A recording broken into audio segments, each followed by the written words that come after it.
beau jour encore que tu nous donnes. Tu es un bon papa. Alléluia. Gloire à Jésus. Voici le titre de l'enseignement de ce dernier dimanche de l'année 2024. Ils m'ont dévancé, le secrétariat. Mais continuez. Gloire à Dieu. Le titre. L'affermissement de l'enfant de Dieu. Amen. Waouh! Et comme texte biblique de référence, nous lisons dans Matthieu au chapitre 11, verset 1. Lorsque Jésus eut achevé de donner ses instructions à ses 12 disciples, il partit de là pour enseigner et prêcher dans les villes du pays. Amen à la parole de Dieu. Amen. Notre deuxième texte biblique de référence dans le livre de l'apôtre de l'amour, Jean, au chapitre 1, verset 12 à 13. Mais à tous ceux qui l'ont accepté, à ceux qui croient en son nom, elle a donné le droit de devenir enfants de Dieu. Amen. Verset 13. Puisqu'ils sont nés, non du fait de la nature, ni par une volonté humaine, ni par la volonté d'un mari, mais qu'ils sont nés de Dieu. Amen. Amen. Tu es né de Dieu. Amen. Peuple de Dieu, dans l'histoire ecclésiastique, Jésus-Christ est la première personne qui nous montre cette procédure.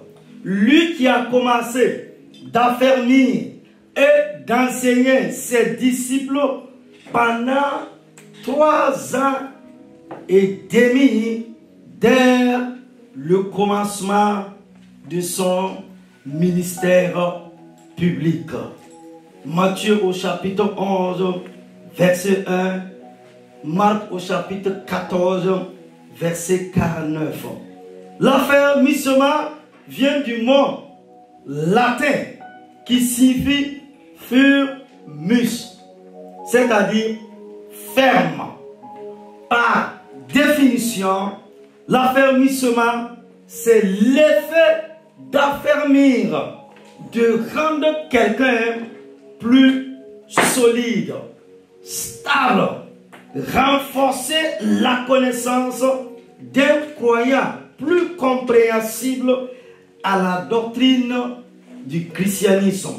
Éphésiens au chapitre 4. L'objectif de l'affermissement de l'enfant de Dieu est de le rendre solide, lui permettant d'avoir un fondement dans la foi ferme. C'est lui permettre de parvenir à un état mature, lui permettant de connaître les saintes écritures, le plan et la volonté de Dieu dans notre vie, notamment à travers des enseignements. Tout chrétien ou chrétienne déjà affermi et formé peut à son tour affermir les autres. Le but principal de l'affermissement est donc la formation d'un bon chrétien qui sera affermi à la connaissance de la sainte doctrine pour atteindre un certain niveau de maturité. Ce chrétien sera préparé pour le grand retour de Christ Jésus et agira en toute humilité comme le Christ Jésus. Église, C'est ce que je vous propose de voir en 3 points au cours de l'enseignement de la matinée. Premièrement, sur nos grands temps, les étapes de l'affermissement. Petit 1, la conviction du péché. Le profond regret d'avoir offensé Dieu, seul le Saint-Esprit peut produire cette conviction. Jean 16, 8. Attristé lui-même. Éphésiens 4, 30. Il repent sa tristesse dans le cœur qu'il veut gagner. Et cette tristesse, selon Dieu, produit une repentance.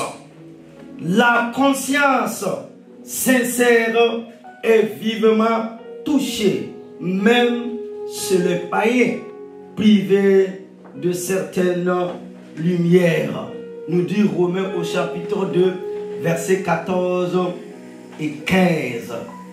Car tout homme sait pertinemment qu'il a enfreint la loi morale. Deuxièmement, la confession. Beaucoup d'hommes savent très bien qu'ils ont mal agi, mais ils ne veulent pas en demander pardon à Dieu. David, le roi lui-même, gardait le silence, ne trouvait aucun repos lorsqu'il eut reconnu et confessé son crime devant le Seigneur. Il obtient aussitôt l'assurance du salut, sinon l'assurance du pardon. Psaume 32, 1 à 5. Troisièmement, l'abandon du mal. La vraie repentance produit un dégoût du péché, une rupture des mauvaises habitudes suivies jusque-là. Il s'agit par un changement de vie, de produire des fruits dignes de la repentance. Luc 3, 8. Paul prêchait partout la repentance et la conversion à Dieu avec la pratique d'œuvres dignes de la repentance. Quatrièmement, la complète soumission à Dieu.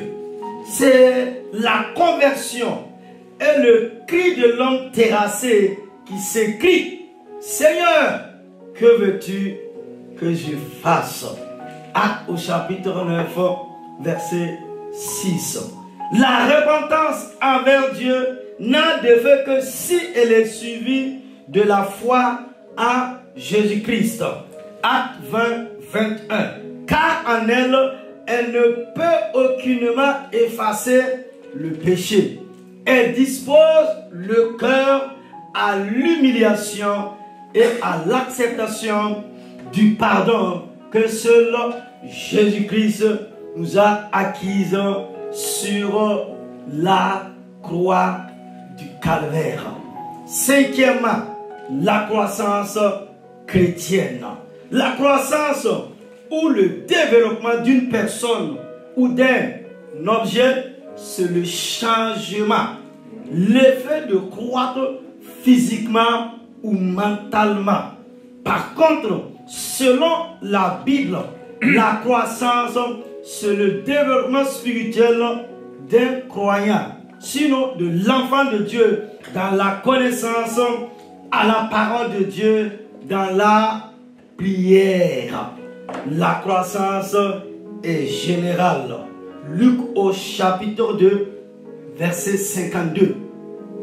La Bible dit ceci: Jésus croissait en sagesse, en stature et en grâce devant Dieu et devant les hommes. Cette croissance est de qualité et comprend généralement 3 éléments pour chaque enfant du Dieu. Premièrement, il est fortifié par la prière. Deuxièmement, il acquiert davantage de sagesse, c'est-à-dire la connaissance. Troisièmement, il est saisi par la grâce, l'Esprit du Dieu. À l'exemple de notre Seigneur Jésus-Christ, la Bible nous dit dans Luc au chapitre 2, verset 40, « Or, l'enfant Jésus croissait et se fortifiait, c'est-à-dire dans la prière, il était rempli de sagesse, la connaissance et la grâce de Dieu était sur lui, c'est-à-dire l'Esprit de Dieu en lui. » Et nous arrivons au grand 2. Deuxièmement, l'affermissement conduit au témoignage et permet de ramener plusieurs personnes au salut. Waouh! C'est-à-dire de ramener plusieurs personnes dans la maison de Dieu. Et si tu ne l'as pas fait en ce culte d'action de grâce, j'espère que dimanche prochain tu le feras par la grâce de Dieu. Église, l'affermissement conduit au témoignage et permet de ramener plusieurs personnes au salut, sinon à la connaissance de Jésus-Christ de Nazareth. Le témoignage, c'est le fait de partager sa vie avec les autres personnes.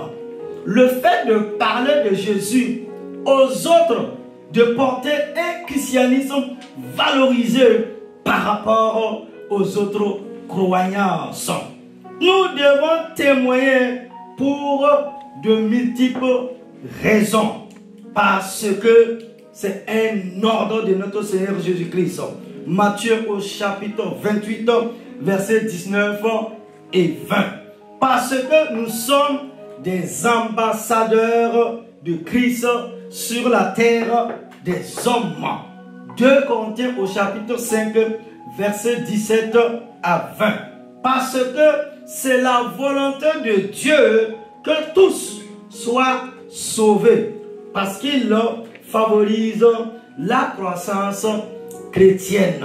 Parce qu'il prouve notre amour envers le prochain pour hâter la venue de notre Seigneur Jésus-Christ.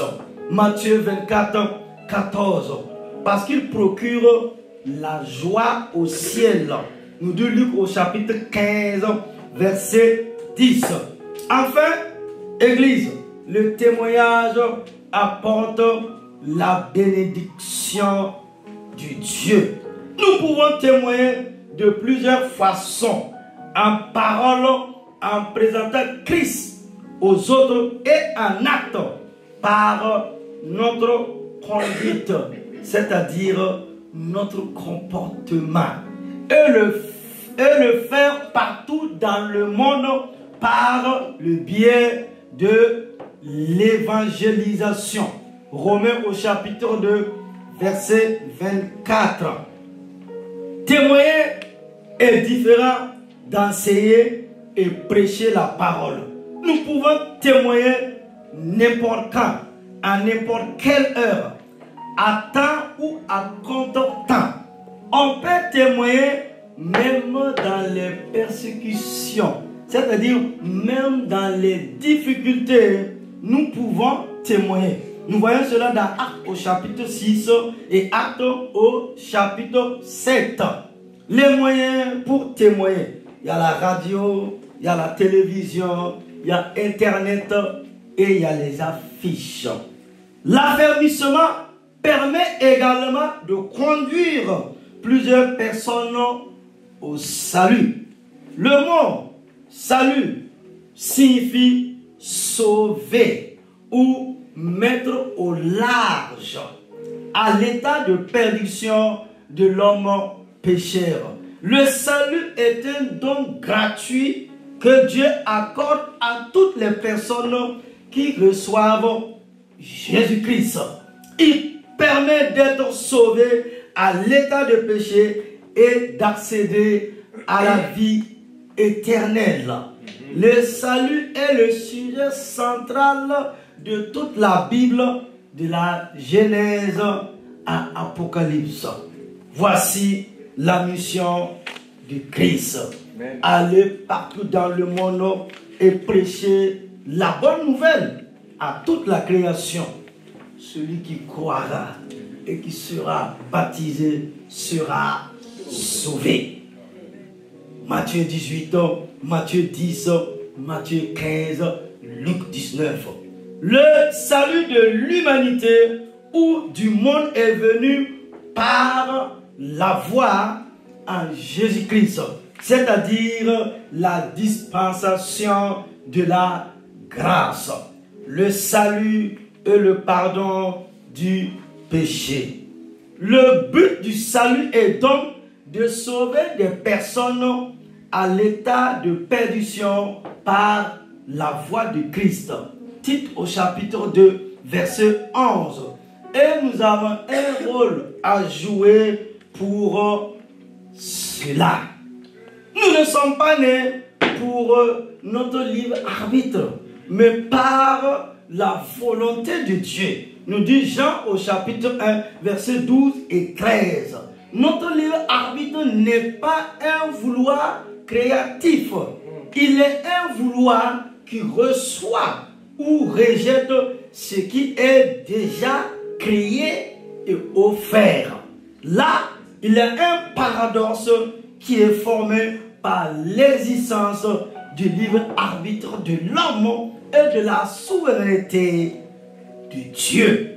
Il se réalise parce que Dieu donne le droit du salut à ceux qui le reçoivent et c'est conforme à la volonté de Dieu.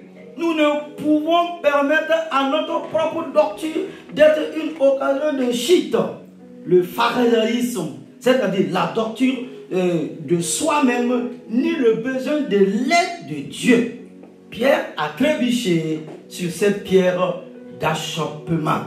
Les étapes du salut pour nous, mais également pour ceux à qui nous parlerons de la bonne nouvelle de Christ.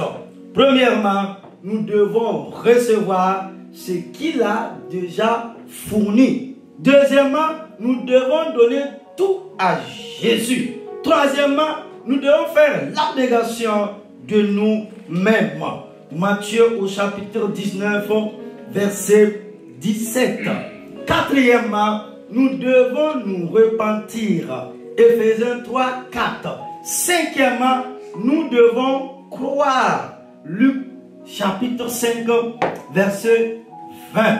La croyance en Jésus-Christ pour le salut inclut la croyance en sa divinité.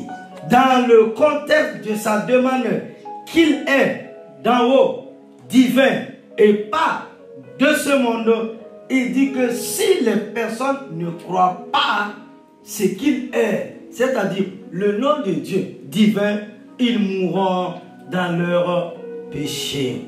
Sixièmement, nous devons devenir comme les petits enfants.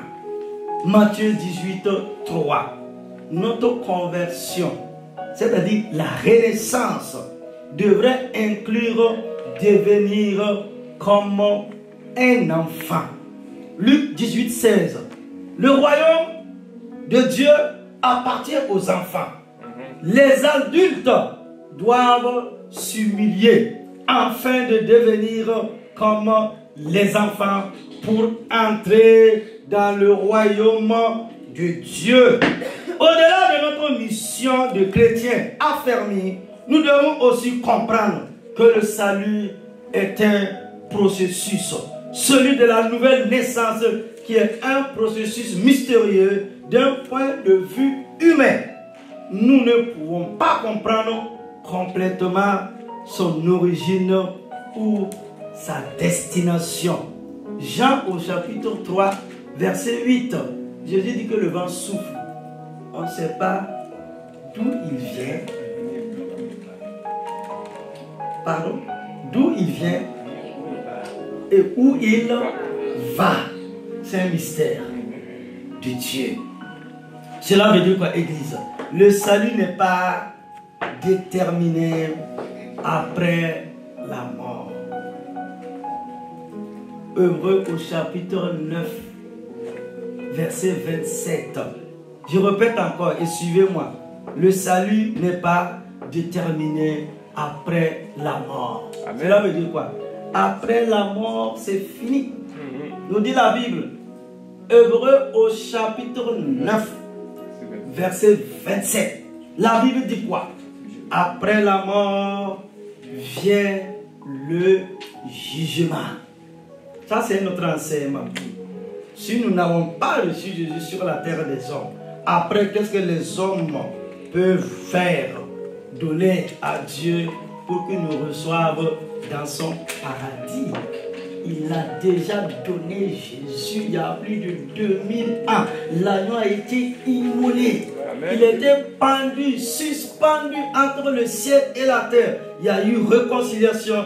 Et ce Jésus qui est né, c'était la manifestation de l'amour de Dieu. On n'a pas dit l'Église. Dieu a tant aimé le monde. On n'a pas dit Dieu a tant aimé l'Église. Dieu a tant aimé le monde, tous les hommes. Il a donné Jésus-Christ de Nazareth, son fils. Cela veut dire quoi? Le travail du salut est déjà accompli. Amen. Il a été complété. Jésus a dit, c'est fini. Jean 19, 30. Tout est accompli. Cela veut dire quoi, Église? Le mot grec pour fini veut dire être complet ou être payé pour le solde de tout compte. Le travail, ce n'est plus nécessaire.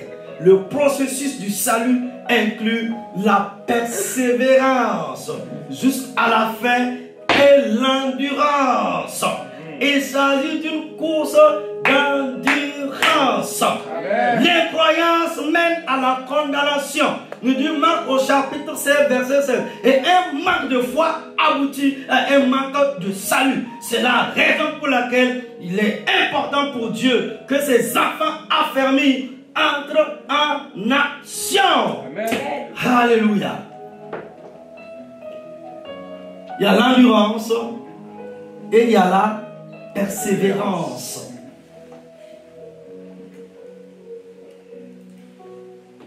Quelqu'un disait, il ne faut pas confondre vitesse et précipitation. Donc, la vie chrétienne, Église, je te dirai toujours, la vie chrétienne, c'est une vie de persévérance. Amen. C'est une vie d'endurance. Jésus dit quoi? C'est celui qui va persévérer jusqu'à la fin qui sera sauvé. Nous sommes dans une course. Go! Nous sommes des milliers. Mais la couronne, c'est celui qui va traverser la ligne d'arrivée là. Tu vas recevoir ta couronne et tu seras acclamé. Amen. Si tu as persévéré, si tu as enduré les difficultés, les soucis et les problèmes, quand tu vas arriver un jour dans la gloire, les gens vont se lever et tu vas recevoir ta couronne. Amen. Parce que tu es allé jusqu'au bout.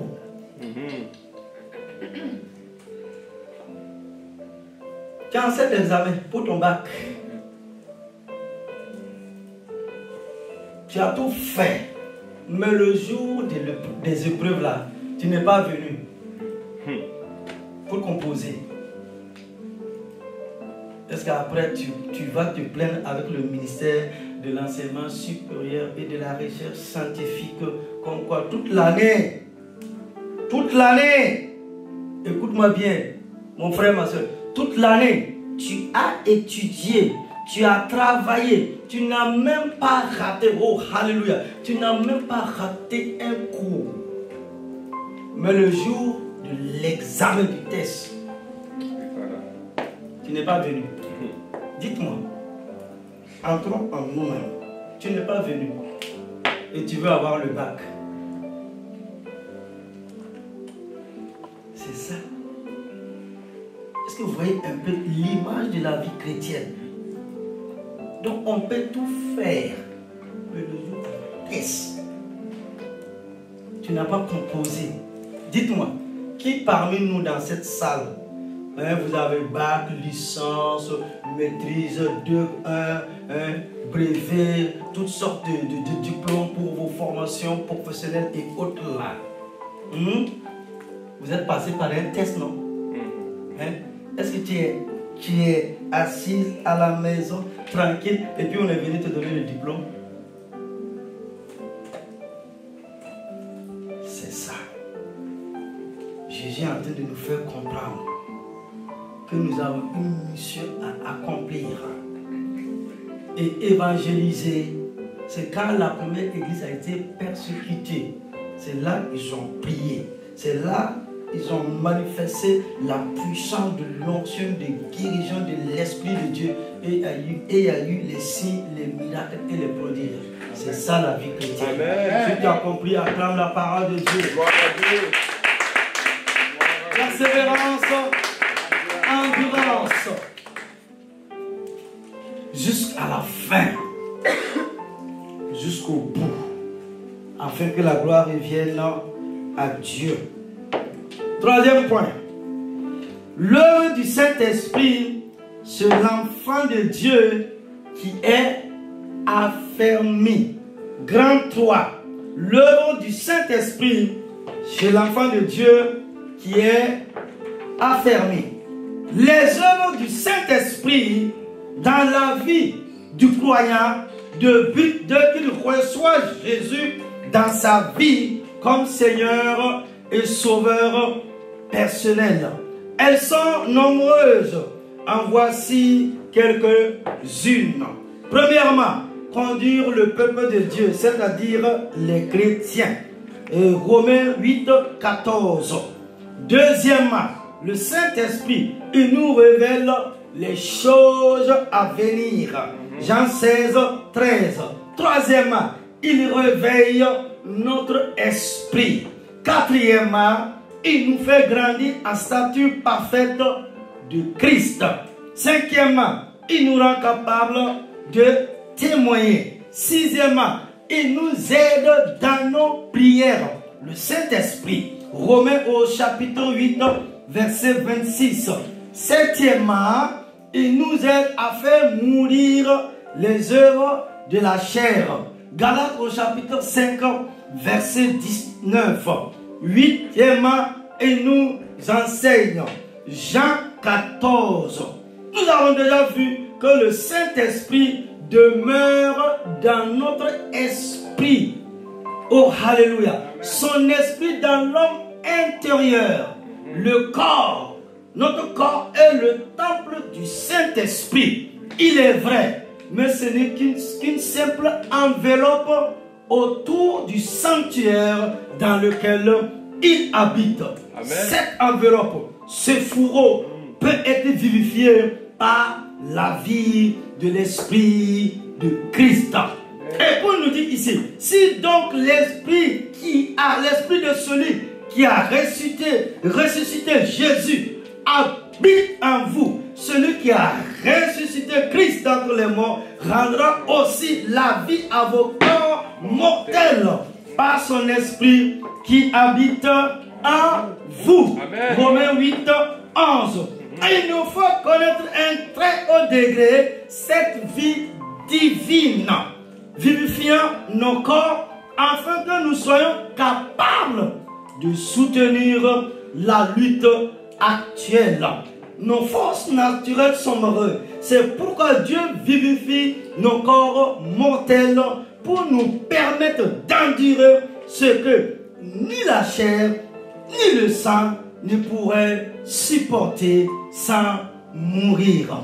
Lorsque nous sommes affermis en lui, il nous rend forts.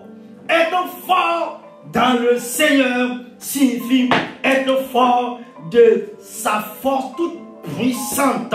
Selon le premier chapitre des Éphésiens, sa force toute puissante est cette même vertu toute puissante qu'il a déployée en Christ quand il a ressuscité des morts et qu'il a fait asseoir à sa droite. Éphésiens au chapitre 1, verset 19 et 20. Cette force nous donne la capacité de témoigner qui il est et de sa toute puissance dans nos vies. Nous avons besoin d'un esprit vraiment fort, plus que notre corps fort, et même plus que d'une forte intelligence. Notre intelligence sera fortifiée si nous possédons un esprit qui la vivifie, car c'est dans cet esprit que le Saint-Esprit de Dieu demeure. C'est le sanctuaire de Dieu.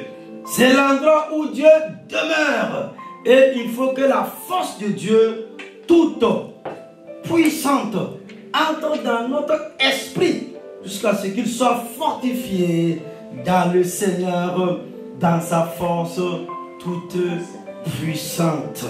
Et nous arrivons à la conclusion. Conclusion.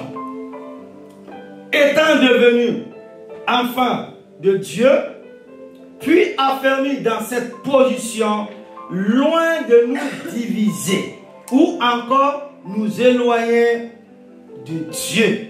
Notre affermissement doit nous rendre meilleurs dans l'œuvre de Dieu. Cet affermissement doit permettre de solidifier l'unité entre chrétiens, c'est-à-dire enfants de Dieu, de nous rendre serviteurs les uns des autres, de nous rapprocher davantage du donateur, mais surtout permettant de nouvelles personnes puissent rejoindre la famille de Christ Jésus de Nazareth, qui est son Église.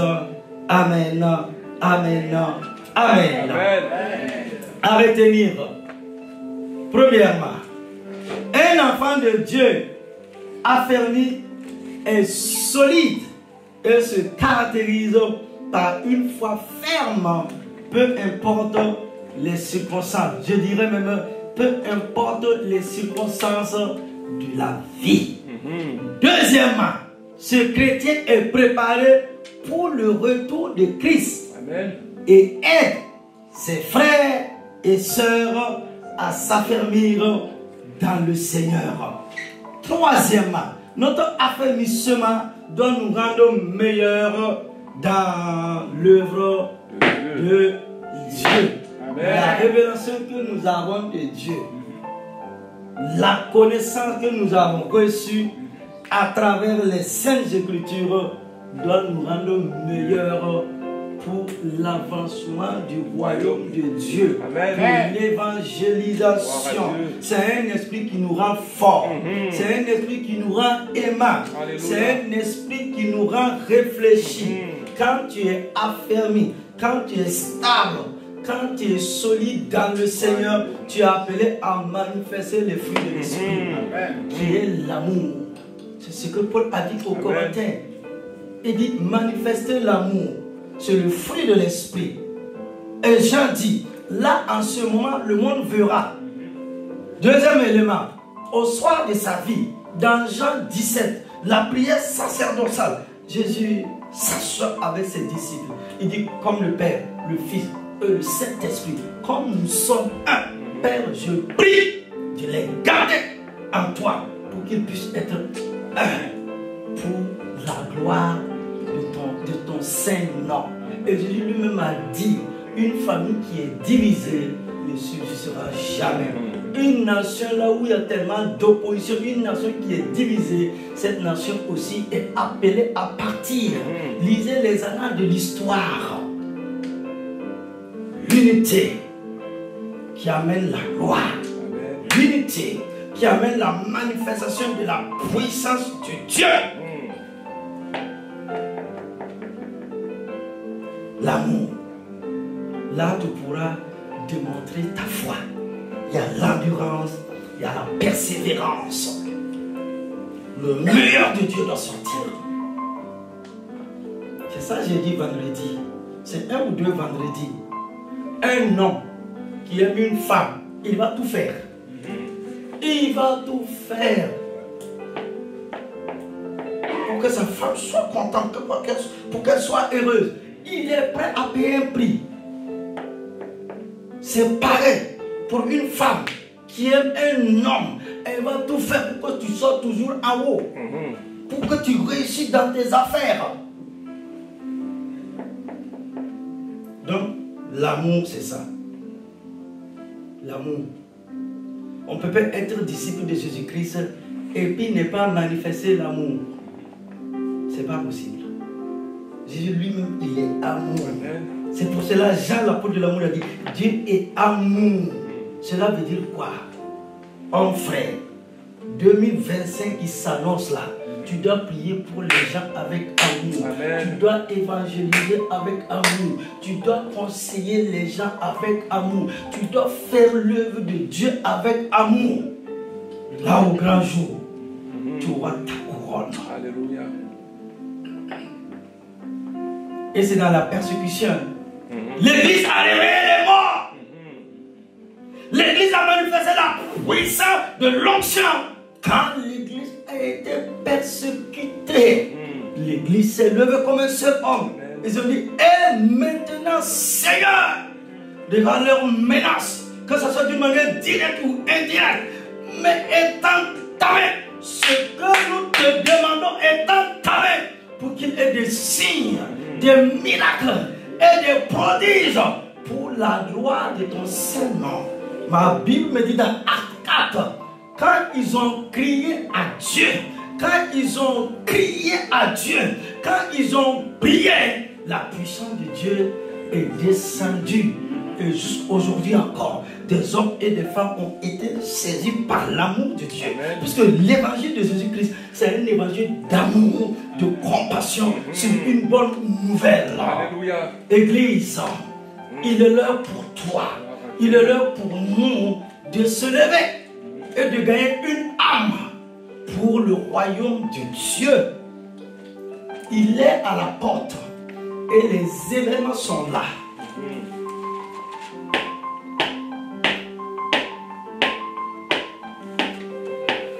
Crois au Seigneur Jésus et tu seras sauvé. Toi et ta famille. Va dans la présence de Dieu, dans le jeûne et dans la prière. Prie avec foi, prie avec puissance, prie avec détermination. Tu es affermi, tu es enraciné en Christ Jésus. Regardez les arbres qui sont bien enracinés là. Le vent a beau souffler, mais l'arbre est là. Parce que les racines, c'est en profondeur. Mais les arbres là où c'est pas bien, quand il y a vent, tu vois même les racines même au dehors. Voici le secret de la vie chrétienne. Et voici le message de l'évangile du royaume des cieux. Que ce Dieu fidèle que nous a appelés, notre prière est que Saint-Esprit, utilise-moi à la gloire du Père. Saint-Esprit, utilise-moi. Je veux par mon comportement, je veux par mes paroles, je veux par mon style de vie, par mon témoignage, gagner des hommes et des femmes pour le royaume de Dieu. Amen. C'est ça le défi que Dieu nous appelle à relever. Et nous devons relever ce défi-là par des miracles, une action puissante de Dieu. Les gens aiment Dieu. Ils veulent que tu parles. Et nous voyons aujourd'hui dans le monde, quand tu commences à prier pour les gens, tu les donnes, tu leur communiques ce message de foi et de puissance. Les gens sont prêts à accepter cette parole-là. Mais ils refusent tout ce qui est manipulation. Parce que Jésus n'est pas venu nous manipuler. C'est ça, il y a le libre arbitre. Depuis le jardin d'Éden. Dieu dit, il y a deux chemins. Il faut choisir. Mais tu ne peux pas rester au milieu. Non. Dis à quelqu'un que Dieu te bénisse. Dis à quelqu'un que Dieu te bénisse. je veux que tu parles avec force. Alléluia. Si tu ne peux pas dire avec force, ça veut dire que tu n'es pas ton frère, ta soeur. C'est pourquoi tu baisses ta tête pour parler. Lève-toi bien et dis à quelqu'un, je t'aime de l'amour de Dieu. Et que Dieu te bénisse. À ce dernier dimanche de l'année 2024, dis à quelqu'un, la grâce de Dieu est sur toi. La grâce de Dieu est sur toi. La main de Dieu est sur toi. Et tu vas réussir. Et tu vas avancer. Et tu vas passer de l'avant. Alléluia. Jésus est le chemin, la vérité et la vie. Avec une foi profonde, nous allons prier. Sinon, nous allons proclamer cette parole de Dieu. Éternel mon Dieu. Éternel mon Dieu. Éternel mon Dieu. Éternel mon Dieu. Éternel mon Dieu. Éternel mon Dieu. Personne ne peut me sauver. Personne ne peut me sauver. Personne ne peut me sauver. Personne ne peut me sauver. Affermis mon ancrage en toi. Et affermis mon ancrage en toi. Si ce n'est toi, Si ce n'est toi, je veux ce matin. je veux ce matin. Je veux ce matin. Je veux ce matin. Je veux ce matin. Je veux ce matin. Me laisser modeler et affermir par toi. Me laisser modeler et affermir par toi. Conduis-moi au haut degré de la vie divine Conduis-moi au haut degré de la vie divine auquel tu m'appelles, auquel tu m'appelles, afin d'être utilisé par toi dans la lutte actuelle. afin d'être utilisé par toi dans la lutte actuelle. Afin d'être utilisé par toi dans la lutte actuelle. Afin d'être utilisé par toi dans la lutte actuelle. Père, Père, Père, Père, Père, Père, fortifie-moi, fortifie-moi, fortifie-moi, fortifie-moi, affermis-moi, affermis-moi, affermis-moi, affermis-moi, et utilise-moi pour ta seule gloire. et utilise-moi pour ta seule gloire. Et utilise-moi pour ta seule gloire. Et utilise-moi pour ta seule gloire. Et utilise-moi pour ta seule gloire. Et utilise-moi pour ta seule Sois gloire. le fondement de ma foi. Sois le fondement de ma Sois foi. le fondement de ma foi. Sois le fondement de ma foi. Sois le fondement de ma foi. Sois le fondement de ma foi. Et affermis mes pas sur cette terre des hommes. Et affermis mes pas sur cette terre des hommes. Et affermis mes pas sur cette terre des hommes. Et affermis mes pas sur cette terre des hommes. Et affermis mes pas sur cette terre des hommes. Et affermis mes pas sur cette terre des hommes. Au nom de Jésus. Au nom de Jésus. Au nom de Jésus. Au nom de Jésus. Au nom